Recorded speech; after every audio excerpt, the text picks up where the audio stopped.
Hello, hi there, everybody. Like we didn't speak moments ago. Hi, hi, everybody. Seriously, thank you for joining us on This Week in WordPress episode number 286. It's Monday, the 12th of February, in case you didn't know. Where have you been all my life? We're going to have a chat about WordPress. I'm joined by three fabulous people. I'm joined by Regular. I'm going to call him the co-host. He's down there. He's called Mr. Westguard. I can do that one. Yeah, okay. All right, let's try and talk. Let's try and line them up. Go on. Just let's see what happens there. Oh, I can't do that. No. No. I'm giving up. No. For those of you listening, that must have been fun. We tried to line up fingers. We are honestly gonna talk about WordPress in a little bit, but before then, let's do the proper bio. So, as I've said, there's Mark Westguard. He guards the West, but he does other things as well. He has a WordPress plugin called WS Form. And he's frozen. And in the introduction section, so I don't know if you want to say something, Mark. It's not me, is it? It really is him. It's him. Maybe I'm frozen. Yeah, it was you. Because also you've gone blue. Do you notice it's got this blue tinge to his camera? Maybe you'll have to restart. Yeah, something's gone really weird, hasn't it? Yeah. Maybe if I can. Oh, yeah. So, welcome to WP. Awesome. We're not live. Me, but I don't know if I froze to you. What happened there? That was kind of. You definitely froze. Yeah. And now Yeah, yeah. Okay, now we can try the finger thing. So for those of you, Tim Nash is like, no, put your fingers away. I was going to introduce Mark properly. I don't know if I got frozen just prior to that, but Mark is the founder of WS Form. On the introduction thing here, it just says to follow. So I don't know if he's. That's all you get. That's all I get. Do you want to introduce yourself properly? That's about you. Just turn the camera off to get rid of me. I know what you're doing. Okay, yeah. No, that's about it. WS Form. WS Form. Go check it out. WSform.com. I come on this show occasionally. We're gonna talk a little bit about some glowing endorsements of your product in a little while. But before we get to that, let's introduce some of the panelists. Firstly, up there, Piccia Neri. How are you doing, Piccia? I'm very well, thank you very much. My feet are boiling because the sun is out. And I do UX and also UI. Remember, some people frown at the UX and UI, but I do both. Is he frozen again?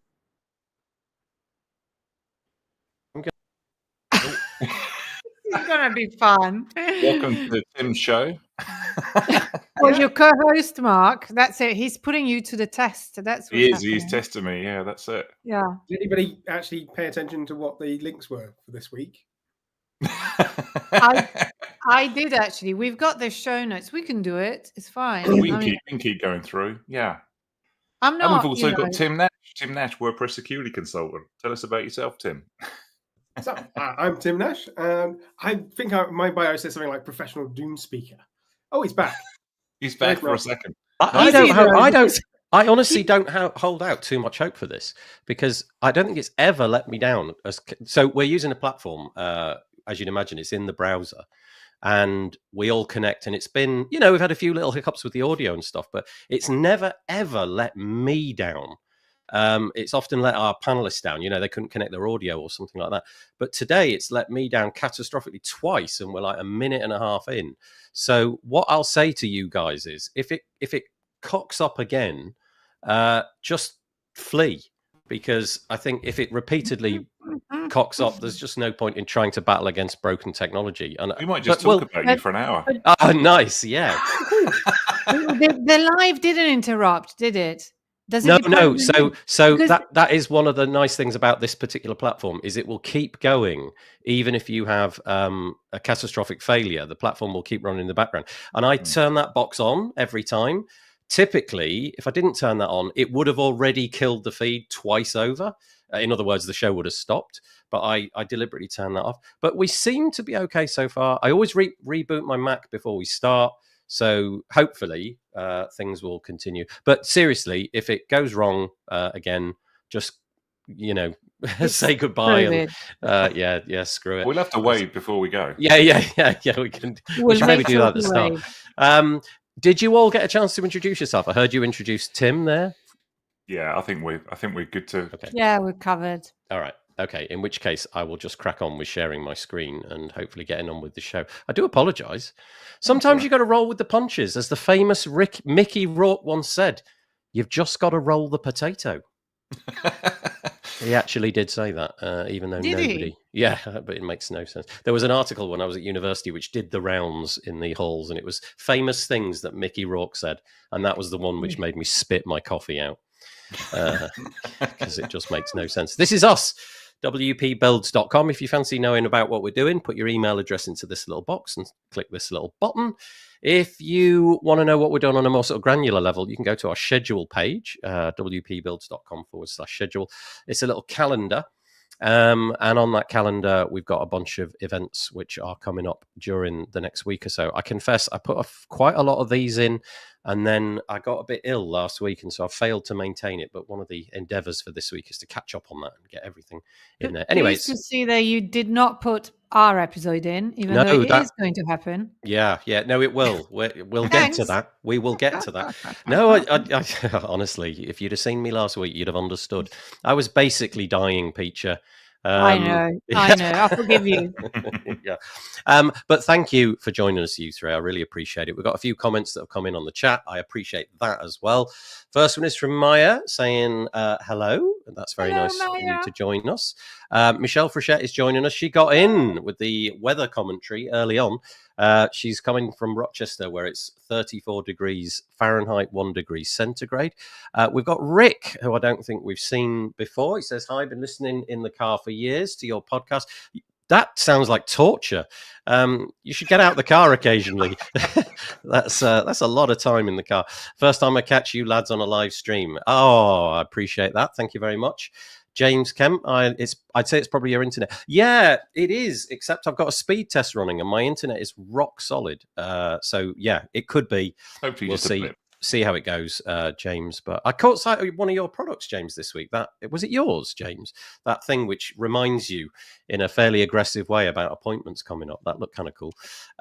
Did a great job to go back to bed, Nathan. They did a great job to go back to bed. I don't get that. Can anybody tell me what Andrew's meaning? With that, basically, we were all right when you were off the screen. Everything was fine.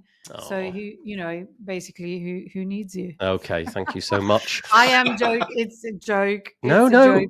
My mother used to say the same thing on a daily basis. I learned to accept it. And then also we're joined by Babs as well. Hello, Babs. Yay. And Courtney. Babs is coming from Ely. And Courtney says I like that Tim has taken in the top left seat. I don't know if he is in the top left anymore. Maybe he is. I don't know. But yeah, there he is. Right. Oh, and you've been to WordCamp Phoenix, Courtney. Yeah, how did that go? I saw some social media posts over the last 24 hours. I'm jealous. I wanted to go to that. Did you? Yes. It's my son's birthday, so. Oh, yeah. Yeah, that wouldn't go down so well, would it? Taking him to a WordCamp. No. Have your cake over there in the hallway track, young boy. You may have enjoyed it. Yeah. Oh, that's good. Right. Okay. Let's get on with the WordPressy stuff. So the first thing to mention is this. It's over on make.wordpress.org. It's the roadmap for the core performance team. I've highlighted a bunch of stuff, but really what I'm trying to do is just draw attention to the fact that the core performance team have been really busy during the year 2023. I think it's fair to say that prior to their stepping up and doing all this stuff, WordPress probably wasn't as optimal as it could be. And then the team was put together and then rapidly changed an awful lot. Getting a little bit into the weeds of it, in the year 2024, they first of all make the point that this roadmap is completely intentionally broad and intentionally incomplete. In other words, it's just, it's a working document. They're going to iterate on it. But the core performance team's primary focus, the big picture, is interactive performance. So it says here, I'll just quote it.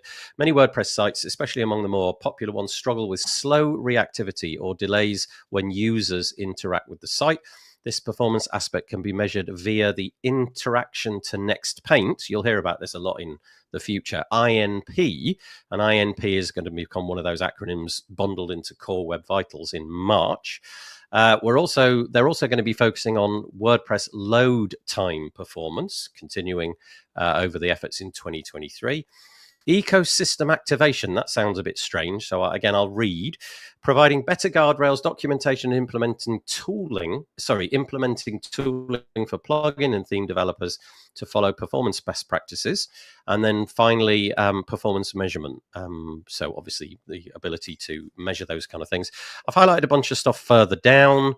There's a lot of things about the interactivity API and various other things. But in all honesty, I don't think we've got time to go through all of that. But I just wanted to raise my hat and say thank you to the core performance team. He's doing great work and with ideas, even if they don't. Yeah, even if they don't turn out to be the ones that they will actually follow. So I'm going to to you three and see if anybody wants to chip in. I'll chip in. And you've frozen again. Oh my lord! But it doesn't matter. No, when you think we've frozen, Nathan, rest assured it's you, not us. Okay. So that's good. So what I'll do in the future then? No, that's good to know. So if that happens, I'll just hang tight. Yeah, because it does appear. Yeah, hang tight, because you come back, and in the meantime, we'll hold the fort. Yeah, won't we? Yeah, absolutely. Okay. There's a lot in this list, and it's a good brain dump of things that need to happen. I think it's quite ambitious to get all this done in 2024. There's reference to like removing jQuery and stuff like that, which I did a quick search last night, and there was an awful lot of jQuery in amongst WordPress. But the interaction to next paint thing is definitely worth looking at. I think that's coming live in March. I think Google's going to start using that. It's quite interesting how that works as well. It's very different from one of the other core vitals that they're replacing it with. So that's definitely worth having a look at. But essentially, and I may be wrong on this, but I think it's looking at how long it takes for things to react on event handlers. So whenever you click on something on a page, what the duration is before something happens for the user. There's some actually on the link there. There's some examples of how that works. But yeah, I'm pleased that they're focusing on this. It's something that's vital. In my opinion, I mean, I've been using Gutenberg on a client project. I don't do an awful lot of client work, but I've been using Gutenberg on a project, and I like the HTML output from it. It's very, very, very clean, and I think there's going to be a lot of emphasis on other theme developers and plugin developers to make sure that they adhere to this. The layout editor, the Gutenberg itself, does a pretty good job already of being fairly responsive and clean. So I think we've all got a responsibility to take on this big picture as well. I think that's the key components, is that this is for effectively WordPress core, and while they're offering some sort of bits of recommendations to plugin developers and theme developers, anybody who thinks, if they do all these things and if they had completed their roadmap, which, as you say, is hugely ambitious. Mm-hmm. But if they manage to complete the roadmap, for many sites, unfortunately, it's not going to make that huge amount of difference, because they're going to be installing that plugin or have that theme from 10 years ago. You're saying getting rid of jQuery. It's embedded into WordPress core, but just imagine how many plugins and themes use it. It's the idea of removing it, and I just don't think is actually feasible, sadly. Yeah, I think they've got this list in a good priority order, because some of those other things are just immense. But there's a lot on here that is going to help out from day one. So, but yeah, it's a lot of work to get this stuff done. But they've got all the right stuff in there, so I think hats off to them. They're focusing in the right place. Well, as Nathan's not here, Andrew Palmer has written as one of the comments. I can't bring it up on the screen because I don't know how, but the interactivity API is really important, and it's a whole new thing. I've no idea what you've been talking about. I haven't heard a single word. Excellent. You can carry on now. That Nathan Wrigley, I tell you, he's... Well, so what's happened now? I'll just give you a quick update, because this is quite exciting from my end, as you can imagine.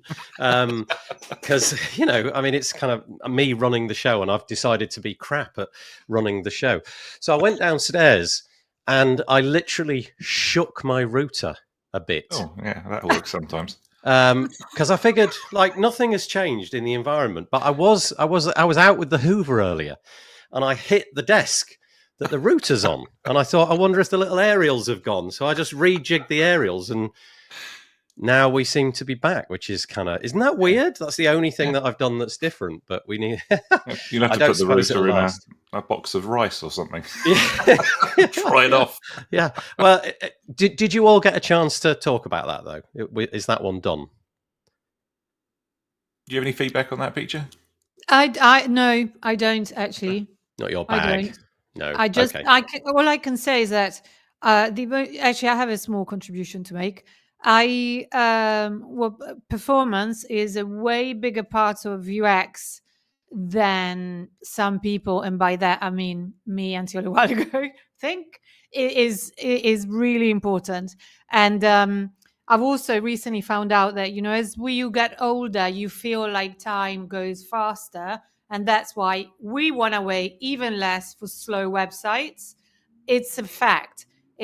Apparently it's absolutely true that the longer, the older you get, the quicker time flies past, and therefore, good web performance is essential for older people. Here we are. It brings to mind So I very much appreciate this. If it means that a WordPress is more performant, I think it's great for everybody involved. There's a comedian called Stephen Wright, and he made the funniest joke about time. He said he put some instant coffee in the microwave and it went back in time, which I just thought which is really great. I know what you mean, Piccia, about time. Everything seems to be sort of slightly distorted than when I was a kid. Thank you for the comments about that, and thank you for sticking with us. I realised that the technical gremlins have really made it sort of slightly problematic. Firstly, thank you to you three for just sort of keeping the whole ship going. That's great. Andrew Palmer's made quite a few comments. He says the interactivity... He's on a roll. Yeah, is he? Yeah. The interactivity API is really important. It's a whole new thing. Yeah, I didn't get into that, but there is quite a lot in there about the interactivity API. Well, we could get into that, but I fear we haven't got enough time. It would probably take a day or more. Can you if you were to just give it an elevator pitch, how would you so it's an API which allows you to kind of do things. So a perfect example would be the shopping cart in WooCommerce, and the idea that you click the button to add to the cart, and the little cart icon now says 1 next to it instead of none next to it.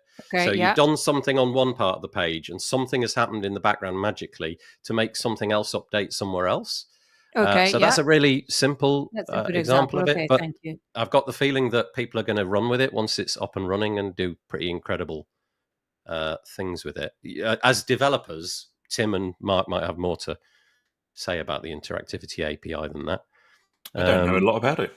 No. So I'll have to dig into that and learn about it. Yeah. Okay, well, there's that piece. Let's hope my router stays where it is. So this is great news for me. Hopefully for the rest of you as well. The thing that I've looked at for the longest period of time, really to bolster out this show, is the WP Tavern, because Justin Tadlock, since I have been doing the show, Justin Tadlock and Sarah Gooding had been writing, and then I don't know, probably a year and a half, 2 years ago, Justin, stepped down to go to Automatic, and then Sarah stepped away to work no longer in WordPress but elsewhere. And as of, I think it was early November, the Tavern has remained dormant, except for podcast episodes, which I've been putting up. And actually, if you do want to see any of those, if you just click on this podcast link, you get to them all. I've been sticking those up every week. But the writing side of it has gone away. And Matt Mullenweg said that he would explore opportunities for new talent to come along. And being the busy person that he is, that hasn't happened until now. We now have a new idea of what's going on. I don't know what you make of the format that Matt's chosen. It seems, on the face of it, maybe it's slightly adversarial. I don't know. Well, not adversarial, but you know what I mean. Let me explain what's happening. So he's received some feedback from people who want to write for the Tavern. More than 7 is all I can say, because I don't know anything about it, because he's picked 7 and he says sorry for the ones that didn't make the cut. So we know there was more. And what he's going to do for the next 2 weeks, or for a period of 2 weeks. They're going to be put on a trial of $25 an hour. Then, depending on some criteria, I don't know what that criteria will be, 2 of them will be selected. So 5 will be, it sounds like a reality TV show, doesn't it? You're fired kind of thing. What's that called? The Apprentice. The Apprentice. Yeah. So But isn't sorry. No, it's okay. I'll just finish off. And then after that 2-week period, 2 people will be picked and become full-time Audrey Capital employees. And the reason that they're Audrey Capital, now I don't actually know this for certain. I think it's to put some separation between them as journalists and the WordPress project, so that they can act independently. And so that you can't immediately draw the line between WordPress.com or Automatic and the WP Tavern. So there we go. That's it. Piccia, sorry, I interrupted. No, I interrupted. So the thing is that interrupted. Isn't that? Are we gonna? Is it gonna be a? Is that what we're doing then? Yeah. Okay. Let's play who's the better interrupter. I would win this one, Nathan. I'm warning you. Anyway, isn't it in a way I get it, and it does feel like that a bit. But isn't it the way interviews work all the time? This usually happens in the background, and at least it's a paid trial. I mean, it's not. I hope that's not the full pay for it, but it's a paid trial, because I'm completely against any kind of trial that isn't paid. This is paid, and it's. I wonder what the criteria will be. I reckon that they might find themselves in a really difficult situation. It's not going to be an easy choice, but also it feels like 2 weeks is a long enough time that you can actually judge someone on it. I don't know how they're going to do it if they've got a full-time job. I guess that you'd have to take a holiday from it if you already have a job.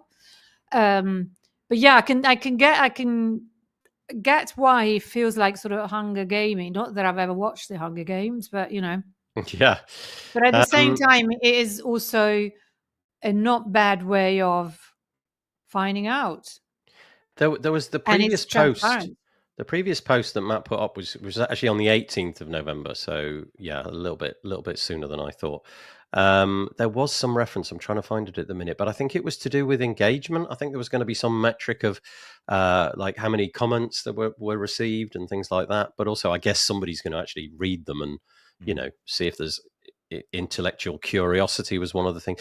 So the candidates have got to have, it says here, impeccable integrity, relentless curiosity, a blogger's hustle, passion for news and technology, technical ability to tinker within WordPress plugins and themes. And then there was definitely something about what the process would be in terms of, how they would judge who those people were. So, but I can't find it right now. Okay. So, yeah, I guess, Piccia, what you were saying about a job application, I mean, typically, I guess the difference there is you don't normally do it in public, do you? You would normally do that whole thing in private and then, but I guess you're signing up for that, aren't you? And if you don't want to be part of that process of 7, if that's too much, I guess you can pull out still at this point. Mark, maybe they had so many high quality applications that they couldn't, the maximum they could whittle it down to was 7, which is a good thing. Yep. I don't envy them. It's not going to be an easy choice. I suppose there's going to be a slight problem potentially over the next 2 weeks in that I guess there's an opportunity for stories to overlap, because there's only, with the best will in the world, there's only so many stories in the WordPress space, and then occasionally a big story comes along, and you'd imagine that all 7 of them would want to possibly jump on that simultaneously, which would be kind of weird. Maybe there's some collaborative editing. That's what they need. Oh, now there's a thought. There you go. They're going to work with some. Maybe they'll write an article about this episode. Internet drops. It'll just simply be called failure. One word. And they're going to. So 2 people will be employed. Yes, at the end. Yeah. And which makes you think: was Sarah doing 2 people's job? Yeah, she kind of. I think it's fair to say that she. You know what I mean? It's like. Yeah, I think that's fair to say toward the end there. For the last period of time, I think she really was Oh yeah, because of course was Justin left as well. Yeah, Justin left, but she was very, very, very, very good. These people have got big shoes to fill. I think. I mean, obviously everybody's got their opinions, but I thought she was incredible, actually, like a real dynamo. And in the farewell piece that she wrote, I think she'd been doing it for a decade. And in the farewell piece that she wrote on the tavern, she did make the point that when she began, she really didn't have this capacity to sit down and write on a daily basis. But then it became part of her mojo, part of her existence, to the point where she now craves to write every day. It just has become part of who she is and what have you. So anyway, I'm looking forward to that. Tim or Mark, don't know if you want to develop on that anymore. I'm just delighted it's going to keep going. Yep. It was, quiet for a while, so I'm glad Matt's had the time to get that in place, and looking forward to seeing it come alive again. Always refer to WP Tab. I know you do a lot in the show as well. Yeah, Nathan. So that's great. Tim, anything on that? I look forward to meeting the new writers. Yeah, I think it'd be interesting to see who they are. Yeah, and if they're known. Well, Michelle makes the same point. She says, "I'm excited to see who'll be writing there." And Andrew, we were talking about Audrey Capital earlier and the sort of degree of separation possibly. And Andrew says, even though Audrey is owned by Matt, that is true. But what I can tell you, Andrew, and this is no word of a lie, when I was asked to do the podcast, there was no strings of any nature attached. I wasn't instructed to do one thing or not do another thing. It was very much an open experience. And so I've been led by myself. So hopefully the same sort of no strings attached will come through as well. All right, let's move on. We're going to talk about an event. I don't know of the three of you, which ones of you are going, but coming up very soon. Wow, like literally 4 weeks away is WordCamp Asia from March the 7th to the 9th, 2024. It's being held in Taiwan, Taipei. Now, we've talked about this a lot, but why are we talking about it again? Well, because the schedule has been released. And so it's time to dig out whatever note-taking app you use to sort of decide what it is that you're going to attend. And so here we are. You can see there are, essentially there's 4 tracks. Well, there's 4 tracks, labeled tracks, plus there's a workshop room. It's called 203A. But there's 4 main tracks. And one thing that I'm slightly confused about is that when I scan through this, and again, forgive me, dear listener, if you're listening to this, you won't be able to see it. But if you go to asia.wordcamp.org, you can find this easily enough. It's /2024//schedule. There's a lot of space still. And I don't know where they've used the word closed, whether that means they were just never intending to fill that up, or if it means we haven't decided yet, because occasionally it says closed. And then in other spaces, it says TBD, which I'm imagining means to be decided. So, I mean, it's not like it looks blank or anything. And to be honest with you, 4 or 5 tracks is more than enough. But there is definitely something going on all the time. You can see there's a few familiar faces, familiar names up here, including, look, there's Michelle, who's is in the chat. She's doing one called "What Does Underrepresentation Mean? What is Allyship and Why Does It Matter?" But really, it's all there for you to go and check out. Piccia, Tim, Mark, are any of you guys going? Yep, I'm going. I'm sponsoring, so I'm looking forward to it. It's my second Asia sponsorship. I did the first one last year, so delighted to be going back. I'm looking forward to it. I'm not sure what to expect really, as in terms of the size of it. It seemed early on that there was a much lower number of sponsors than there were the year before, but it seems to have picked up again. So I'm looking forward to go. You're going as well, Nathan? I'm going to be there. I'm going to go a few days before and then spend a couple of days afterwards, just sort of recovering from the jet lag, I guess. Yeah. But I'm genuinely excited. I didn't manage to make the one in Bangkok, and I really did wish to go to that. And it sounds like that was a pretty amazing event. And I can't really get my hands on why everybody that went thought it was so different and unique, but that without a shadow of a doubt, everybody that I've spoken to says it was a little bit special. Yeah, and, Bangkok was special. It was a great event. What though? What was it that caught your attention? Because you think it's a conference. Yeah, I mean, for me, it was primarily the people were just lovely that were, that were there. I mean, the people in Bangkok, but also the people that attended. It was a very different crowd from US and Europe. There was a lot of people from India there, for example. A lot of development groups were there, and it was great to meet them. And they would come up and say, "Hey, I've been using your product and we love it." And a lot of them were using the free light edition of my product, which was nice to hear. Right, okay. But it was. I mean, I was there with a friend, and he was just constantly bringing me water because I was talking solid for 2 days, and there was so many people coming past. So the foot traffic was incredible. So yeah, I don't go there to make an ROI. I don't go there to make sales. I go there to network and meet people. And it was a really great event, and it was nicely laid out as well, the way they did it, because everything was kind of on one floor.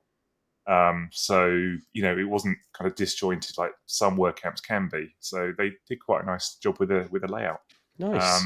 And for the smaller businesses, they did a wonderful job with the small booths that we had. So I think they did a great job. So yeah, looking forward to this one as well.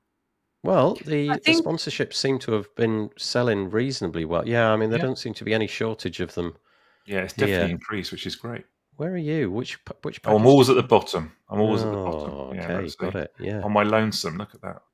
Oh, yeah, you are. Literally. Yeah, right. You know what? One thing that happened last year that we curious. I'm not going this year, but I did go last year. I was speaking, and I agree. It was particularly, all WordCamps are great, but I think there was a lot of excitement because it was because the first because it was cancelled the first time. So I think that there was a lot of goodwill and happiness and excitement about that, because the team had been waiting 3 years to finally get it done. So I think there was a lot of that. And also, I mean, personally, I love Bangkok. Don't ask me why, because it's, you could say the opposite of what I say, and I'd still agree with you. But it was just so great to feel like you're inside Blade Runner. But more than any other work I've been to, the hallway track was the liveliest. I mean, I went because the main track was huge, and often it was not empty, but you would have expected many more people in the audience. And in fact, it was better to be in a speaking in a smaller room. So the hallway track was the liveliest that I've ever seen it, and normally is really lively.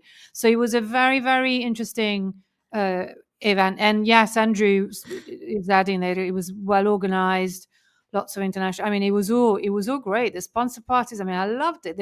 What's not to like about partying on a boat? Honestly, Yeah. So yeah, it was amazing, and I'm sure that I mean the final party. Wow, I had so much fun, and because the only alcohol was beer, I don't drink beer, so I was completely sober. You actually remembered it, and I hope that I'm sure that this one will be just as great. Riding on the wave of such I'm looking forward to it. Yeah. Last year. What about you, Tim? Are you heading over there at all? No, sadly not. Though WordCamp Asia is possibly one of the large WordCamps that I would want to go to. I think I generally don't think I like larger WordCamps, but yeah, WordCamp Asia I would like to just do so I could tick it off, but also because it's completely different to WordCamps in Europe, so it would be very cool to go to. Well, like I said, if you are interested, you can now find the schedule. I'll put the link in the show notes, as I always do. But there's plenty of different stuff in there. There's absolutely loads of talks and some familiar faces, for me at least, but also quite a lot of new names that I've not come across. And so that's exciting as well. And I always enjoy the hallway track. I'm just right next to Bob WP, so beware. You've got a sponsor stall next to him. I am so going to come over and have fun there, whatever that means. I don't know. It's going to be fun. I think I've got this 2-dimensional representation of your face, Mark, and I'm going to... be careful, because I've got your 2-dimensional face right is down it right there? No, don't. No, not tempting fate. I feel unwell enough as it is without seeing some sort of apparition of myself over in the United States. So Andrew Palmer, I raised it on the screen, but I'm going to say it. He said it was really well organized, lots of international presence, great networking opportunities, and sponsor parties were great. Plus, the auditoriums were close to the sponsor decks too, which I suppose if you're a sponsor, is actually super important. I've heard tell of WordCamps where the two were, the sponsor area and the actual area where the presentations were going on were almost in separate buildings, and you feel that it's not really going to be great value for money from a sponsor point of view. So, but like you say, it's not about the return on investment always, but nevertheless. So there we go. That's WordCamp Asia. Similar community feel to it, but not quite the same. This is something Marcus Burnett, he's been on the show several times. He has put this website together, which I think is quite nice. The WordPress photo directory was announced on December the 14th, 2021. And the idea is that you would submit your photos, which would be freely available to everybody inside their WordPress website. And Marcus has put together this nice little live updated website, which shows you the contributions going. And if you're watching this, it'll be fairly easy to understand, but I'll try to explain it. Essentially, it's not a straight line. It's more of an upward curve. If we go back to 2021, obviously there were no photographs. By kind of like a year later, so December 2022, there was about 5,000, just over 5,000. December 2023, there was somewhere in the region of, 11,500. And as we stand at the moment, February 2024, we're slightly over 13,000. So these are all photos which have been freely given for you to use. And it does look like, certainly since, about July last year, something like that, it seems to have, not caught fire. It's not like it's an exponential thing, but it looks like the beginning of a bell curve, if you know what I mean. It's just started to go up a little bit more each month by a little bit more, if you know what I mean. So as of now, you've got roughly, probably about 14,000 pictures as of this moment. Oh, it says 15,011. So that's obviously been updated. I forgot to mention that. Anyway, I thought that was a nice community project. Free photos available for you, and you can contribute them. There are some caveats around that, like no faces, obviously, decorum, whatever that means, but you get the point. Nothing weird or seedy. And you can submit those for free. It's a fairly simple process. I think you can do 5 at a time. And then the WordPress people will be able to use them for free on their WordPress websites. Anything you want to say about that? Oh, it's gone up, says Michelle. Look, it's gone up by 2 in the time that I've had that page live. So 15,013, she says. Anybody want to contribute on that nice endeavor, or shall I move on? I would just say, please be patient with the moderators, as with everything with WordPress, plugin directory, etc. They're all humans. They're all doing it on their own time. So please be patient. There's been a lot of photos submitted recently because there's a competition going on. Yeah, that's right. The Kerala one. Yeah. And there was a little bit of heat in the WordPress photos Slack channel with people saying, why aren't my photos being reviewed? But just be patient. They're doing a great job. Michelle, who is one of those moderators, is right back at you. She says every photo is moderated by a human volunteer, and obviously they're fitting it in their spare time. And there's probably quite a few checkboxes. In fact, when you upload the image, there are about, I'm going to guess there's probably about 15 or 20 checkboxes that you've got to go through, with all the sort of caveats. You're I'm not doing this. I'm not doing this. It isn't this. It isn't that, and so on. Michelle, what about metadata? Just you have one. To add... Go on. Sorry, Piccia. Sorry, carry on. I told you I'm better than you at interrupting. I'm just wondering, because I used to upload to take photos for stock photography sites, and you had to always add, it was in your interest to add as much metadata as possible for it to be found. So do you do that? Because obviously then it's easier to find the relevant image. I've submitted a few, and I can't remember now where you go to submit them, and I haven't really got the capacity to Google it at the moment. But my memory is that there was definitely some metadata. So I had to describe the picture.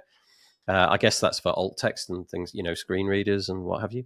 But also there were just loads and loads of checkboxes so that you could, so that you were definitively saying it doesn't have a human face and so on and so forth. Just whilst you're there, Michelle, I've just thought about this.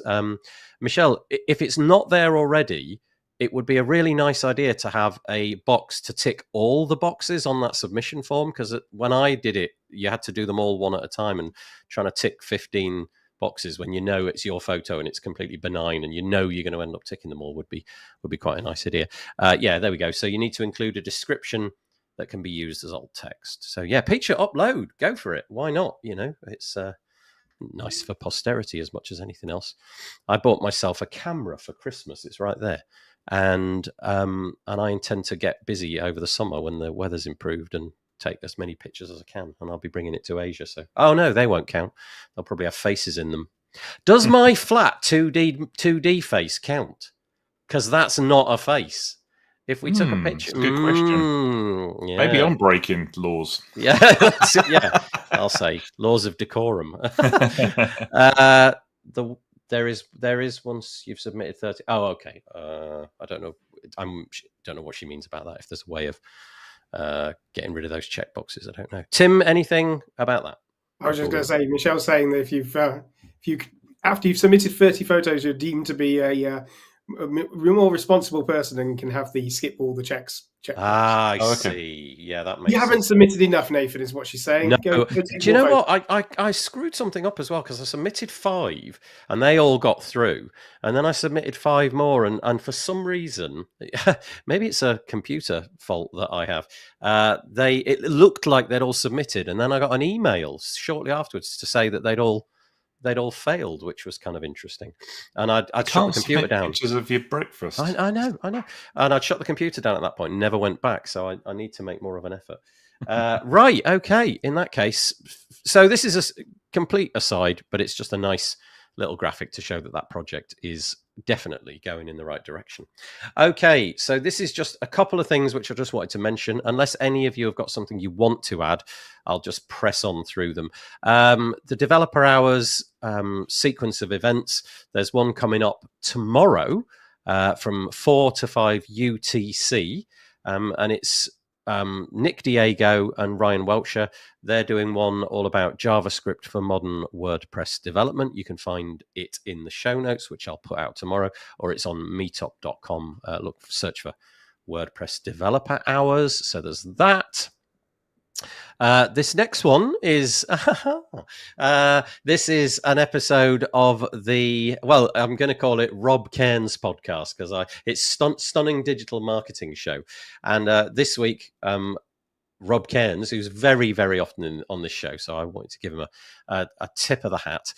He had some chap called Tim Nash on, and they presumably talked about security. Do you want to add anything to that? Do you want to say something? We did indeed talk about security. Yeah, you should definitely go and listen to it. Yeah, I haven't had a chance yet, but I will. I'll make an effort. But there it is. So that's a podcast episode number 3. Blimey neck, Rob. 392, published on the 2nd of February. Stick it in your podcast player of choice. Anybody want to add anything to that before I move on? No. Okay. So listen to it. Oh, you have, or you're going to? I read it last night because I was in bed. Did you? Do it. I did, yeah. I actually read the transcript. Good man. Look at that. Transcripts are so useful. Yeah, they really well are. Done. Wow. You must be able to read quickly. I can't. It took me a long time. That's pretty amazing. So this is a weird one. Weird for a number of reasons. Number one, I'm not entirely sure that I understand the purpose of it. Number two, I don't understand why they don't have a website, but we'll get onto it. What is it? This is something called the Charter of the Open Website Alliance. And you've probably not heard of them because it's brand new. This is document version 1.0. And the intention is, well, I'll read you the first paragraph, and depending, I might keep going. The Alliance is founded to facilitate collaboration between content management open source projects. So WordPress, this is just so on message, but imagine Joomla, Drupal, and a bunch of others. In order to further education about and advocacy of open source benefits and principles, the Alliance's members seek to promote and defend the rights of open source projects and ultimately aspire to create a better web. The Alliance's members commit to jointly encourage prospective website owners and developers to always choose open source software over proprietary systems. Bravo. And to educate why this decision is the first and most important one in a website project. Through this advocacy, we are expanding opportunities for all open source CMS projects. And then it goes on to talk about members, and it goes on to talk about how the leadership will be structured and how meetings will be held, and voting and all that. In other words, it's they're setting themselves up. They're sticking their flag in the ground and saying, this is what we're doing. But I just wonder, why isn't that a website? Why is it a PDF document? I mean, sorry, I'm being fairly facetious there, but they've issued this as a PDF, which wouldn't be, because a PDF is inherently not accessible unless it's been done accessibly. And I think Mark had the perfect solution, didn't you? Yeah, but build it out of raw HTML. Just put it out there as HTML. So that was my first thing. The first cognitive dissonance was, hang on, why not just use... Okay, so I can imagine they didn't choose a CMS like WordPress or Joomla or read any CMS for fear of upsetting the, air quotes, opposition. If you'd use WordPress, maybe it would have offended the Joomla folks and so on and so forth. But nevertheless, it does seem a peculiar thing to release that. But I don't want to bang on that gong particularly, because I think the project has laudable aims, but I don't know, do we need another thing like blowing this horn? I don't know. Over to you. Discuss. I think it's worth emphasizing that this is the charter. It's a big document that's designed that they were no doubt did some sort of collaborative element editing in Google Docs, and this is what they edited out. This is not what's going to be at the end. This is something that they've put out to get people to talk. It's also not really designed for any of the 4 people on this call. This is very much talking leadership teams of the open CMSs, and in very much in a information governance parlance. Everything in there is in legalese when it doesn't need to be, but they want to make themselves sound impressive. This is a document that they want to shove in front of people who goes, yes, I very much see that this works well, and rubber stamp things. This isn't a document about the open web. This isn't a document about getting developers to be more into open source. This is a document about talking at sort of like government level and into larger organizations and finding the language that they can use to spread open source concepts into those locations. So yeah. I wouldn't worry too much about it being a PDF. Do we need it? At the moment, we do have scenarios where often, not so much with Drupal and WordPress, but Drupal, let's say Drupal, WordPress, and Joomla, sometimes are trying to say the same message. A good example is when they were talking to the European Union about information security and the idea of, and there was the CMSs made representations, and they all said the same thing, but they all said it slightly differently, and so it looked like there was a fracturing. So I think speaking with one voice on certain things isn't a bad thing. Yeah, that's a good point. I think it really isn't for us. Yeah, okay. I'm warming to it more from what you've said, and I get the sort of positioning of it now. So if it's more of a approaching government or something like that, maybe it's not for your, I don't know, your butcher website, your local bricks and mortar shop or anything like that. It's more about procuring the bigger contracts and having some sort of place where you can point to say, look, it's impartial, but there's some data about why open source is a good idea for you and your data. Okay, that makes sense. I get it. It's not even the government web. It's things like in Germany, there is a lot of legislation around the need to use open source, but there's always groups saying, "Well, why?" And there needs to be advocacy to keep that in place. So, yeah, this is one group.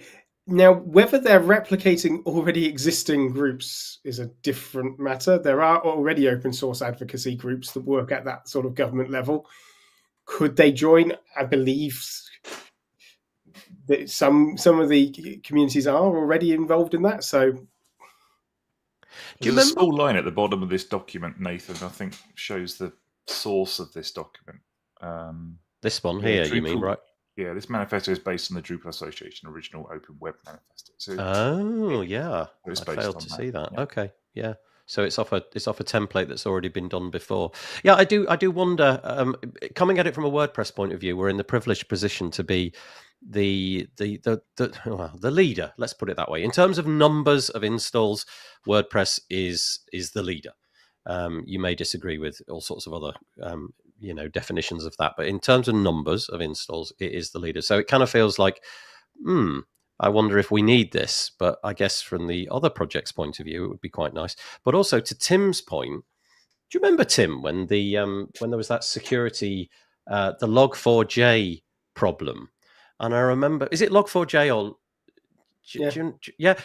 and I remember reading articles in the mainstream press, and the arms of government were keen to just pick up the bat phone and say fix it, but there wasn't a bat phone because the person that was in charge of that bit of that project just was like, no, I can't remember what was going on there, but he was just doing other stuff and he didn't want to fix it. And I remember reading several articles couched in terms of open source is dangerous because you can't fix things arbitrarily in one place and just propagate them everywhere, and you can't pick up the phone at 3 a.m. and impel somebody to take that course of action. And I remember thinking, this is an interesting inflection point.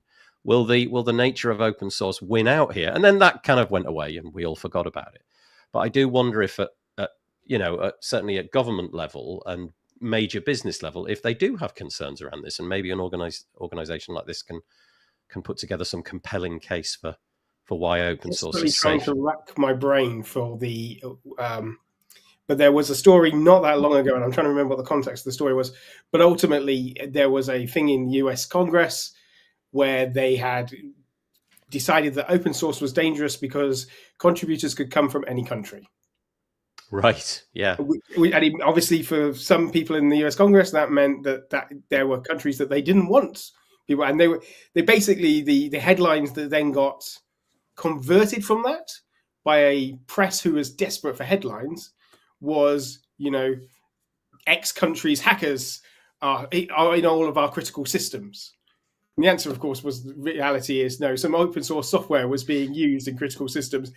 And in the list of contributors was somebody with a foreign-sounding name, and consequently, this was a national security issue. Things like that can easily blow up, and blow up's probably the wrong word to use there, really, wasn't it? And it can easily be misinterpreted. And so having an advocacy group that's really focused and saying, no, this is what open source is. This is the benefits of open source. This is why you want open source. This is why your developers want to use open source, and provide the education to developers and project managers so that they can go through the chain saying, this is good, this is good, this is good all the way. It makes a lot of sense. Do you know, I'm warming to this now. You've talked me into it. I was fairly skeptical. Really? Because I'm completely skeptical. You talked yourself. That's great. Don't you know Tim well enough yet, Nathan? That's right. His biography says he's a professional doom speaker. There you go. He's doom spoken himself, but he's managed to lift the. No, I think there's a lot of legs on that, especially at the level where government get involved. Or where, I don't know, let's say, for example, major blue chip corporation or something where they've got to have this due diligence because they cover international boundaries. Having some organization that can peddle the virtues of open source, CMSs in particular. So maybe that's where this differs. It's just about CMSs. It's kind of interesting. Andrew Palmer is likening it to an OSS union. Yeah, sort of, I guess, a little bit. Anything on that?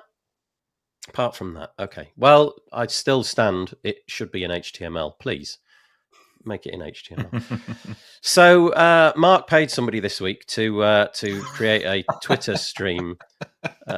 He didn't actually pay somebody, but I thought this was cool, right? And I knew you were coming on the show, so I thought I'd mention it. So Mark, he's got WS Form. And there's a chap called Brian Jackson, used to work for Kinster, now does a load of different projects. Got a social, let's go for that one. Perf Matters is probably the most notable one that people know him for. And over the last few weeks, he's obviously been testing out your platform, Mark, your plugin, and made the switch. And what I thought was kind of nice about this was that he didn't just make the switch and say, I'll switch to WS Form, but he did it with like a full-on analysis on Twitter, including screenshots and bits and pieces that he loved. And I just thought that's cool. When people like him do things like that, you must feel pretty great. Yeah, it was completely out of the blue. I woke up and saw he'd written it, and it was so nice of him to do that. Brian and I did some work together with Perf Matters and WS Form just to make sure they worked well together.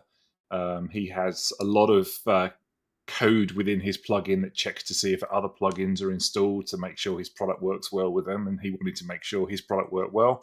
And then the next thing I know, he had actually purchased a license and is now using it. So I was, very, very grateful for him doing that. And thank you for showing that. I appreciate it. Yeah, no, I just thought that was really nice. So he goes through, I think he's probably got about 8 tweets, one after another, where he talks about 9. There you go, 9.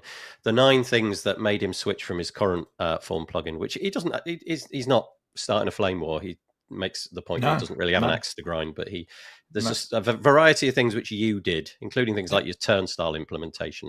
And he continues to recommend other Form plugins for different applications, so he's very honest about what he does. But thank you, Brian. I appreciate it. I'd be fascinated, though, because Brian, to me, is somebody that I've been looking at for a really long time. When he was with Kinster, I was making content in the WordPress space, and then he's got all these other plugins. I'd be really interested if some little tweet like that, if you can spot an uptick in your sales or visits to your website. I'd be absolutely fascinated with the power of somebody like Brian to make your revenue go up. If my Google Analytics work, then maybe I'll. We will find out. Anyway, there was that. So bravo, well done. The next one is Michelle. She's on the call. I just wanted to mention the fact that she did an episode with Matt Mullenweg this week. Matt Mullenweg, the co-founder of WordPress. He's actually on sabbatical. Michelle, did you record this when you were on sabbatical? I'm not entirely sure, but you've got 2 options. You can consume it as an audio podcast. It's roughly 40 minutes long. You can see I got 30 minutes in and then had to stop for this show. Or you can watch it as a video, but my guess would be that it's exactly the same content. But if you want to hear Matt Mullenweg chatting to Michelle about all sorts of things, this is on the stellarwp.com website. And if you just Google special episode with Matt Mullenweg, it was released on the 9th of February. Yeah, Michelle did record that during his sabbatical, by the way. Oh, nice. Yeah. I got the impression, just from looking and hearing, he seemed very relaxed. Yeah. Not to say that he doesn't ever sound he is a very calm individual, isn't he? But he did seem significantly relaxed, and I thought, it was a good interview, and I'm hoping that sabbatical's doing him good. He deserves a good rest. I think he's got 3 months off. He actually, coincidentally, he released it wasn't him. He was at a conference or something about 10 days ago, where he was talking about sabbaticals and the decision to give everybody an automatic. I think they get it every 5 years. So if you're an automatician, I think you get 3 months every 5 years. And, he talked about why he thought as a company that was a good idea. And he released the number of employees. Last time I heard, which was not that long ago, Automatic had 1,500 and something. But in this thing the other day, he said it was 1,925, I think it was. Anyway, it was 1,900 and something. And just think, boy, that company doesn't slow down. And being in charge of 1,900 people is quite a responsibility. So having a bit of time off to recuperate is good.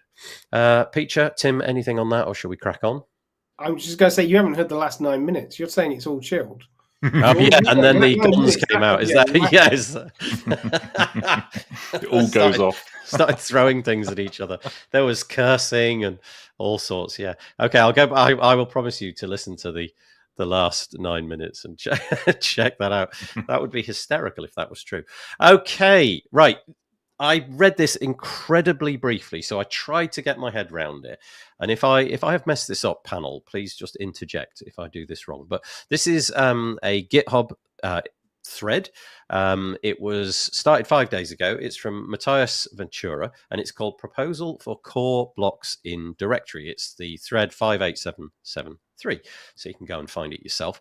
And I'll quote, "There is a growing subset of blocks that we may contemplate creating that are either more niche or, for various reasons, not necessarily an immediate fit for the bundled library in core. This would include blocks that have not enough appeal, demand, and are offering an endorsed implementation which can significantly help both creators and viewers given best practices can be ascertained. Further, he says, I propose we look at a mechanism where such blocks can be designed, developed, published, and maintained by core contributors in this repository. But for them to be published as standalone blocks in the directory instead of bundled in the default library. These blocks, and I guess this is the important bit, these blocks would show up as authored by WordPress.org. It would allow themes and patterns in the directory to leverage them with certainty." So what I'm hearing is that there's too many blocks in core at the minute, or maybe there's a roadmap, and that roadmap is maybe believed to have too many blocks in core. So it read to me like, wouldn't it be a good idea if we took some of these under the purview of WordPress.org, we make sure that they are kept up to date, that they're, I guess they've got to be accessible, they've got to be secure, they've got to be maintained in line with core WordPress and all of that. But they don't fit that 80-20 rule. So you'd have to go and find them one at a time and then download them from this directory. And that made me quickly go and look at a default version of WordPress. And then I opened up the blocks inserter. And man, there's a lot in there. There's a lot in there that I don't suppose the majority of us will use. For me, I'm all about paragraphs, list items, and headings and images. That really is where I'm at. But there's a lot in there, like the Vimeo block, which, okay, maybe somebody needs the Vimeo block, but does it need to be bundled in core? I don't know. Am I reading that? Is that what you got from it when you saw that, you guys? Yeah, that's what I got. Okay. I guess my concern would be making sure people are aware, or make it easy to find where these other blocks are, rather than having to go through the plugin directory to find them. So yes, I know Sorry. Some plugins will have like a checkbox grid where you can enable which blocks you want to use. I think maybe Cadence does that. I'm not sure. So yeah, maybe I don't know. I don't know. I kind of like having everything in one place where I can just search and find it immediately and not have to go and install yet another plugin. I quite like them being in core, and I don't know whether there's any performance implications of having them as a plugin versus being in Word. I wouldn't say it was a huge difference, but I don't know. I'm kind of torn on this one. Yeah, I think there's certainly been. Oh, sorry, Dave. No, please, you carry on, Tim. I was going to say, I think there's plenty of history for this. If you think about it, the classic editor, for example, is maintained as a plugin in core by the core team in the WordPress repo. Hello Dolly is maintained in the repo. So there's lots of examples where WordPress.org is managing it. The 2FA plugin technically is under WordPress contributors, but is effectively managed by WordPress.org team. So it's not unusual for them to have things inside. And I think, if anything, doing this, they're immediately going to go, okay, well, now we probably need to work on discoverability of these things, which has to then benefit anybody else who's building blocks. Mm-hmm. So I think by splitting this out and putting them into the directory, that's going to it's going to have to force and change the way you can find and discover new blocks, which has got to be a positive for other developers, I think, as long as they're differentiating and it's clear that you can see, oh, this one is from the WordPress.org team rather than from Joe Blogs, who also has my dodgy grid block. which in fact the ingeniously titled "My Dodgy Grid Block." I love it. That's somebody should do it. So I've just used the voodoo that is Playground to stick up a very quick site. Let's have a look. Let's see what's in there. So if you go to playground.wordpress.net, and by the way, now if you append, I think it's query equals multi-site, you can use multi-site as well. If we have a look at what's in here, so here's the stuff that most people use, right? The quotes and the code and the details, and I mean, verse, really? I don't know, maybe. And then, there's all the sort of ways of laying out media and design, blocks and columns, rows, columns, buttons, and so on. Access to legacy stuff, widgets and what have you, and then there's a bunch of theme stuff here, query loop, all very interesting. And then when we get here, I'm just losing the will a little bit, really. SoundCloud, we need that, do we? Flickr, what? Animoto is in there, of all things. These are just the old embeds. I know. But the point is, it's all there, right? And if that whole menu was stripped of all the stuff that wasn't needed, and it had to be Wolfram. Look at that. I don't know. I think it's a good idea. I think basically anything that Matthias says is likely to be a good idea. But but yeah, I guess discoverability, as Mark said, is going to be a bit of a problem. If it's not there, how would you know? Yeah, I know on the plugin homepage there was a block. Plugins that include blocks. So maybe it's time to expand that out and turn it into a blocks directory. I mean, there's a search button at the top there. If you type it into the search and it comes up with a little thing that indicates that it's not currently installed. Site admins will love that. I've just typed in dodgy widget and it doesn't. Now imagine if it came up, say, with the option to install it, and you'd be there going, oh, brilliant. And then you don't obviously have permission. So then you get to send a message to the person who can install plugins. How fun that would be. Yeah. But anyway, it's a neat idea. I think on first view that it made sense to me. I think there's a lot of utility in that. Sorry, Piccia, go on. Yeah, no, sorry. So I'm a bit conflicted about this one because I'll confess now that I don't really use Gutenberg that much because I tend to not build, I design. So I will use it on my sites. And so I don't use it enough probably. But in terms of sort of pure UX, there are two sides to this. So on one side, it is absolutely overwhelming, the choice, as you were rightly saying. On the other hand, though, just because I personally don't use, SmugMug, doesn't mean that it would be incredibly, doesn't mean that if you take it out, there will be someone in the world going, oh, you took it out, or that's the only reason why I was there. So, and I don't believe, I think it's the fallacy of democracy is that minorities are screwed usually. So I wouldn't, if you vote anything out, chances are you're really ruining the experience for someone who used to count on that. So I think that I don't know the solution, but I also completely understand why one would say that. But what did the discussion say, Nathan? Was there a discussion about it? So, the discussion that carried on after that, let me just see if I can get back, was broadly, well, not broadly, I read very quickly, most of them, and almost everybody said something akin to, I love the idea. So for example, here's Nick Diego, who we mentioned earlier. I love the idea. I know of a little, he's mentioning a little icon block that he's got there. Would be a good candidate for this. There's a link off to the block directory there. Yeah. Joe Dolson says, I think it's a good... So Joe Dolson, he's got his accessibility hat on, I would imagine. I think it's a good way of providing some stable blocks for features that are desirable but don't meet the 80-20 rule. So that was kind of more or less what I was saying, I thought. I just want to make sure that the blocks end up in the directory, still meet the accessibility standards for accessibility. Great idea. So somebody else, would these blocks be given preference in the block directory search results? That's interesting. Would they meet some sort of like super block category, because they're endorsed by WordPress.org? Would they find themselves to the top? And then Birgit mentions a bunch of things which the people that she works with often say that they miss. So table of contents, breadcrumbs, mega menus, that kind of thing.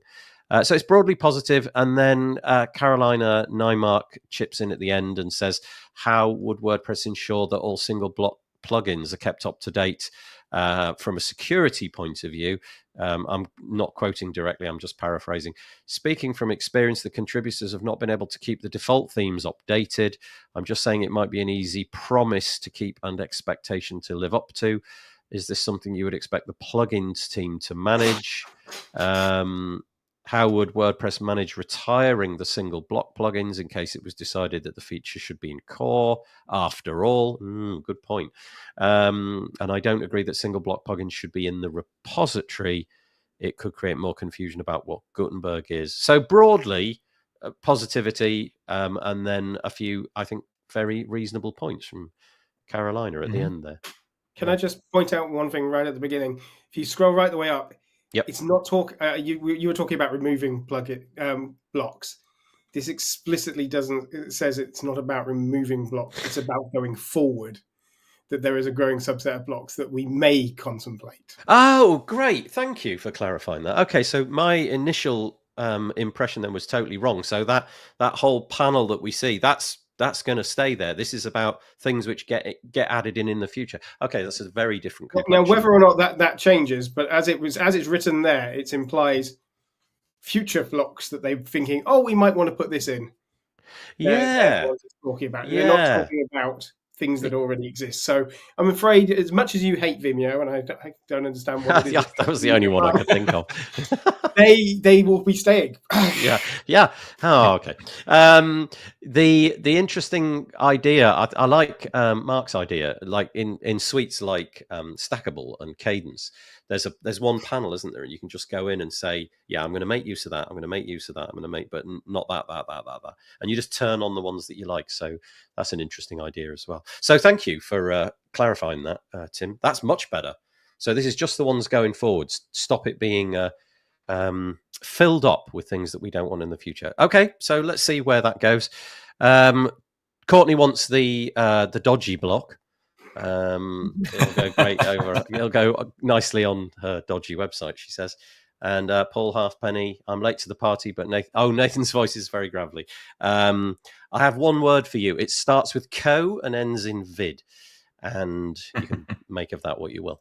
Okie dokie. Where did we get to? We got to there. So let's crack on. We don't have long, so I'm just going to race through a few things. I just want a quick hat tip. This is editortips.com.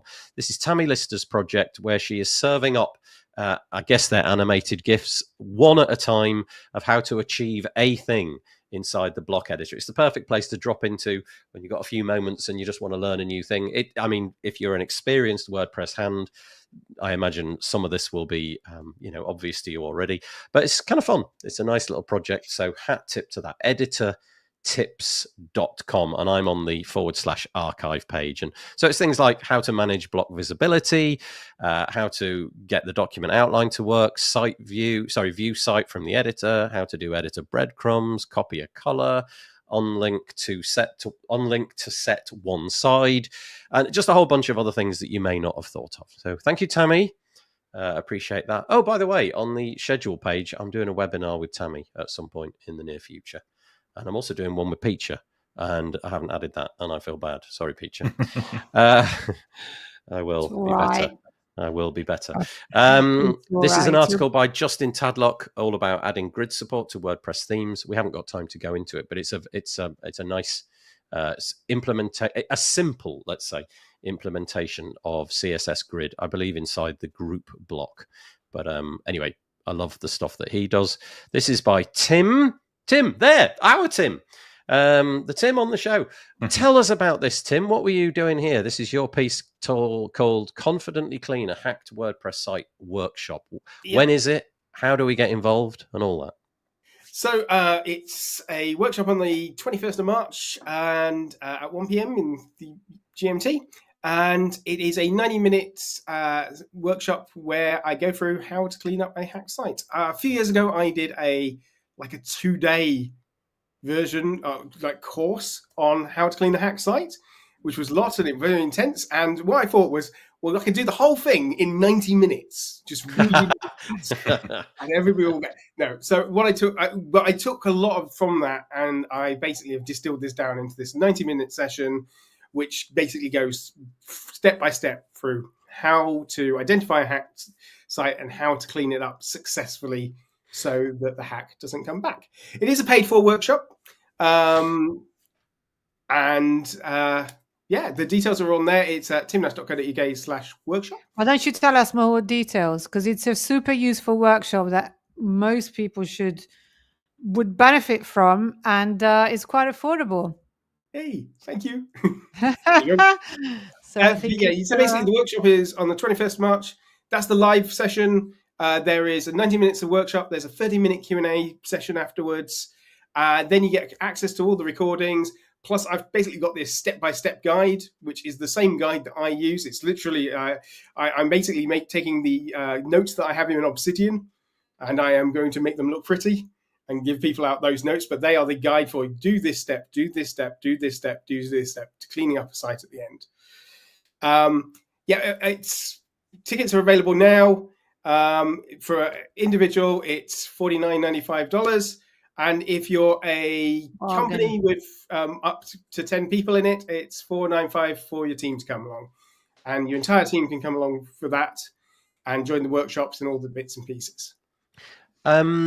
So just to get the dates right again, it is 1 p.m. So that's GMT, UK time, on the 21st of March. So you've got plenty of time to think about it. And the place to go is timnash.co.uk/workshop, and 90 minutes long with Tim's fail-proof, he says, fail-proof process for restoring a hacked WordPress site and keeping bad actors at bay. Tim's been on the show a few times before. If you don't know Tim's actually pretty good at this. So, you know. So you don't need to be a developer to join, do you, Tim? No, I mean, you do need to know what WordPress is and be in a position where you might have to clean up a hack site. They're the sort of the prerequisites. If you are a developer or a system administrator, there's some more advanced bits in there. So things about, basically, I go through the process without WP CLI, and then we go through the process with WP CLI, which is a command line tool, and showing the differences. This version will take you about an hour. This version will take you about 5 minutes. But you don't have to be a developer. You don't have to do that bit. There's something there for pretty much everybody.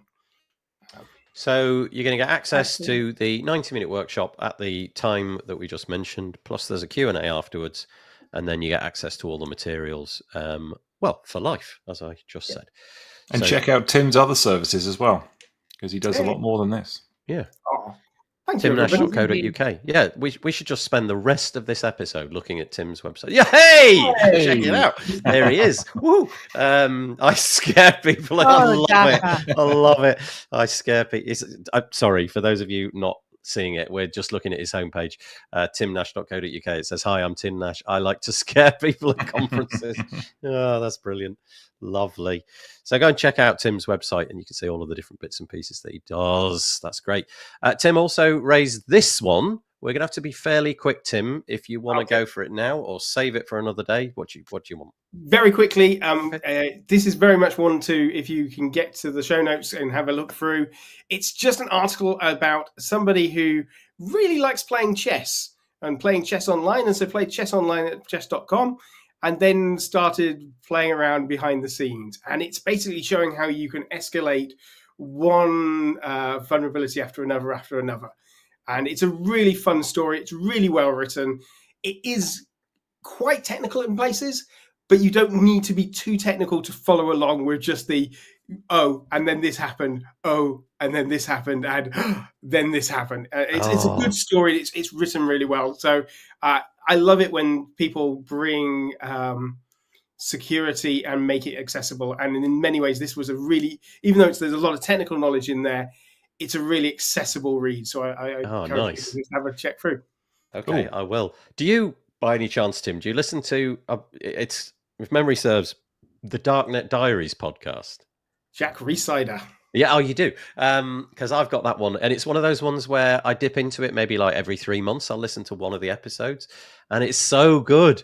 It's so interesting just getting under the hood of some like monstrous thing that happened online and unpicking what happened. My favorite one was the one where they figured out how to rig the lottery in some South American country, which was just bizarre, absolutely brilliant. Anyway, the article will be in the show notes, but very quickly, it's ski.dev with 2 I's, ski.dev/rook2xss, all hyphenated. I was going to mention a couple of things from The Guardian, but I don't think we've got time for that. So did I miss one of the websites that you wanted to show us, either of you two? No, I don't think there was anything from you two, was there? However, go on, Mark, what were you going to say? Oh no, that was it. I was ready to look at your pug. Yeah. So, I mean, what the heck? How does it? How do you improve on this ending? So yeah, no, you can't. So this is the classical thing that I completely. Oh, say, let me just say that I totally appreciate this. I think it's fantastic. I think if you were, a flying kitten, it would be even better. But however, I appreciate it entirely. And yet, this is the typical thing that, because I have a vestibular disorder, I can't watch without feeling sick. So I'd have to turn away from it. Okay, I'm so sorry. It's no. Please don't apologize. But just to raising awareness at the same time. There you go. So who would have thought that this can be, Mark, just before the show began, Mark sent me a link to some website, and it was a website that I'd seen before, and it's absolutely blooming excellent. I'm going to Google it. Well, I'm not. I'm going to DuckDuckGo it. It's called pointerpointer.com. And it's so great. Watch this, right? So you put your mouse somewhere and leave it. You have to leave your mouse there. A picture appears pointing directly where your mouse has ended up. So you just move it again. Nothing offensive comes up. Just leave it. It's so good. Like, go right into the bottom corner. Look, right in the bottom corner. I love it. Isn't that great? Oh, well, there's some offensive ones. That photo was excellent. Okay, let's hope that there's nothing too. I'm going to do a couple more and then quickly. Anyway, that got me set on. Oh, so sweet. That got me on a journey of like, what fun can we end this show on? And I ended up here, theuselessweb.com. And essentially you click this button and it takes you to a useless website that does one thing. And the pug that you just saw is one of them. And this one says you've been honoring this pug for 10,923 seconds. And I am on an S tier honorer of pug. So that's great. But I think you should all look at this one. This one is called catbounce.com, and it does exactly what you'd imagine. So you go to catbounce.com and just a load of cats fall. But wait, the joy doesn't end there, because you can grab them and just fling them. Just cats. This is a classic. Just great. Just woohoo! Just chuck the cats about a bit. This is why the internet was. Tim's looking like, what the heck have I got myself into? Did you find the cow one? Yeah, the cow. No, what's the cow one? We won't bother looking for it, but there's very quickly. There's one called Find the Cow. Okay. You have to just randomly click on the screen to try and find where the cow is. But as you get closer to where the cow is, there's just a guy in the background just constantly saying cow, cow, cow, cow. And as you get closer to it, it gets louder and louder. Absolutely ridiculous. Anyway, this website is brilliant. Theuselessweb.com. If you've got, I mean, honestly, I could spend the rest of my life clicking this button and be entirely happy. So let's just do it. I don't even know what's going to happen. I've ended up here. It's cursor effects. Oh, nice. And then what? Ooh, I can fling around emojis now. Click it again. Oh, look at that. Your classic That's quite starter clever. JavaScript. Okay. Let's go back and click it again. See what we get. This is some kind of puzzle. I don't want to be bothered with that. I'm not doing that. I refuse. I don't know what this is going to do. Okay, you can't hear it, but it's playing me. Could you hear that? It was playing me music. You probably couldn't hear that. I'll just do one more before we end the show. Oh, this is great. This is redirecting me to a different domain. Oh, and every.com, and then after 2 seconds it redirects me to ho.com, and it just does that forever. Anyway, that's about as exciting as my life gets. The uselessweb.com is your best new friend, and it's gonna, honestly, you're gonna sink absolutely hours. My favorite we were about to hear his favorite one, audio. You're back, Nathan. No, you're not. But if you go again. to He was going so well.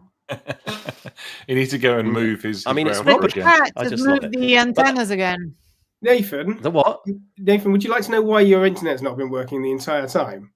Would you like to go and close down all those useless websites Yeah. full of JavaScript that are loaded in the background? They'll be making endless network connections, probably mining Bitcoin on your behalf. I actually have closed them all down now, and we're all good. Yeah, everything's back to normal. This is another good one. Quickly, just before we go, this one's great. This one's called "Always Judge a Book by its Cover," and you should get. And it's a variety of fictional books. The first one's called "How to Talk to Your Cat About Gun Safety." There's a picture of a cat, just a little kitten, gently approaching like a handgun on a desk. Outwitting Squirrels. 101 useful stratagems. Toilet paper origami. What your poo is telling you. How to survive a garden gnome attack. Eating people is wrong. That's my favorite. And 50 Shades of Chicken. It's getting a bit spicy now. I think that's the moment to knock it on the head. Okay, that was it. We managed to get through number 286 of This Week in WordPress. Lots of technical gremlins at the beginning. I do apologize for that. However, I have the cure. I just go around and push the router around a bit, and that seems to fix it. And switch your cats off. Switch the cats off, yeah, and push the router around a bit. Yeah, yeah. There was all sorts I was going to say then, and I'm not going to amalgamate the two. Right, okay, so I'm going to raise my hands. I'm going to ask you to do the same. Piccia maybe doesn't know about this, but Piccia, if you're able, know about this. How would I not know about this? No, Piccia's frozen for me. Is she frozen for you? No, we're all good. Okay, in which case I'm going to assume that Piccia has raised her hands and it will be in the copy. That's perfect. Thank you so much. So Technical Gremlins is probably going to be the title of this one. I don't know. But thank you, first of all, to Mark Westguard. Thank you to Piccia Neri. And thank you to Tim Nash. We'll be back next week with another panel of experts. I will probably have done nothing but look at pointless websites. So, hopefully the gremlins will have gone by then. So we'll see you next time. Thanks so much for joining me. See ya. Bye. Bye. Bye.